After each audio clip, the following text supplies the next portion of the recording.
दोस्तों, बहुत बार ऐसा देखने को मिलता है जो ज्यादा भगवान का पूजा पाठ करता है वही सबसे ज्यादा दुखी होता है। जबकि कोई नास्तिक आदमी जो भगवान को नहीं मानता, कभी पूजा पाठ नहीं करता, कभी संतों का संग नहीं करता, वह सबसे ज्यादा सुखी जीवन जीता है। यह सब चीजें देखकर कभी कभी तो ऐसा लगता है कि भगवान ही गलत है, भगवान का न्याय ही गलत है। यह कोई कहानी नहीं है, ऐसा हर किसी के साथ होता है। चलिए आज मैं आपको इसके पीछे का कारण बता देता हूँ। आखिर क्यों भगवान को मानने वाला व्यक्ति सबसे ज्यादा दुखी होता है। दोस्तों, एक बार एक गुरु के दो शिष्य थे। दोनों ही पढ़े लिखे विद्वान थे। दोनों में फर्क सिर्फ इतना था, एक भगवान को मानने वाला था और दूसरा भगवान को न मानने वाला नास्तिक था। एक ऐसा था जहाँ पर भगवान की कथा या सत्संग या भजन होता, वहाँ दौड़ करके चला जाता और भगवान की पूजा पाठ करने लगता। दूसरा शिष्य इन सब चीजों से काफी दूर था। वह शराब भी पीता था और सारी बुरी आदतें दूसरे शिष्य में थी। एक दिन क्या हुआ, एक शिष्य शराब पीकर अनाप शनाप बोलते हुए रास्ते में पैदल चलते हुए अपने घर को जा रहा था।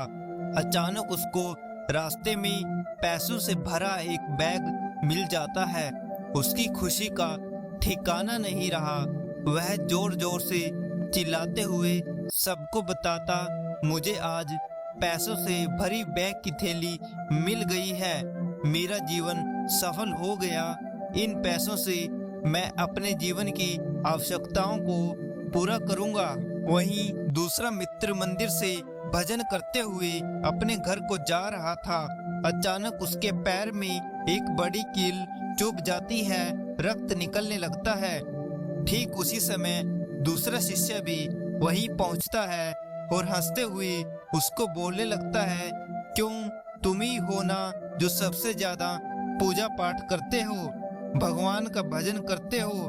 क्या दिया तुम्हारे भगवान ने तुम्हें? मुझे देखो, मैं कभी मंदिर नहीं गया, मैंने कोई काम अच्छा नहीं किया, मेरे घर में भगवान का मंदिर भी नहीं है, मैंने कभी अपने घर में सत्यनारायण की कथा नहीं कराई, भगवान के सामने कभी माथा नहीं टेका।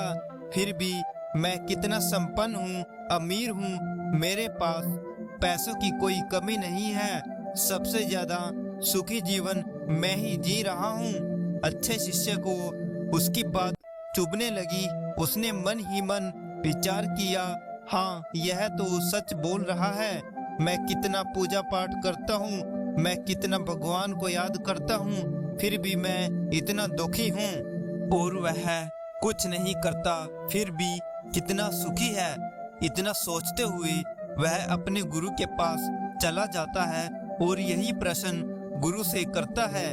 गुरु जी मुस्कुराते हुए बोले, भगवान जो करते हैं अच्छे के लिए करते हैं, जिसकी जैसी योग्यता होती है उसी के अनुसार फल देते हैं।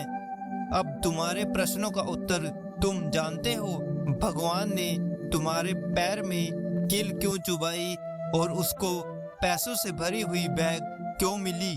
तुमने पिछले जन्म में बहुत पाप किया था, इसलिए तुम्हारी आज मौत होने वाली थी। तुम बच गए क्योंकि तुम मंदिर गए थे, तुमने भगवान की पूजा की थी। यही एक कारण है कि तुम्हारी मौत न होकर सिर्फ एक कील चुभी है। अब तुम्हारे मित्र की बात करते हैं। पूर्व जन्म में वो एक संत महापुरुष था, इसलिए उसकी आज किस्मत बदलने वाली थी। करोड़ों की संपत्ति का मालिक बनने वाला था, मगर इस जन्म में उसने कोई भी अच्छा काम नहीं किया, इसलिए पूर्व जन्म के फल के अनुसार उसको थोड़े पैसे ही मिले, जबकि वो अरबों की संपत्ति का मालिक बनने वाला था। भगवान को दोष देना छोड़ दो, अपने वर्तमान के समय का सदुपयोग करो, भविष्य अपने आप सुधर जाएगा।